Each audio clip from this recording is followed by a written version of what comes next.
آدما هیچ وقت اولین اتفاقای زندگیشونو یادشون نمیره. قبول داری؟ هیچ کس عشق اولشو یادش نمیره.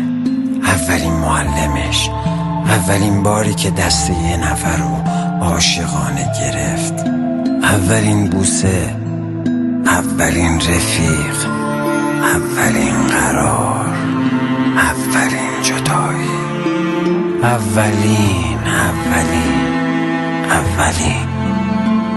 این اولینا تا آخرین روز زندگی باهاتن. حواست باشه که چیو میخوای واسه خودت برای اولین بار خاطره کنی. اولین خاطره ها، تاریخ انقضا.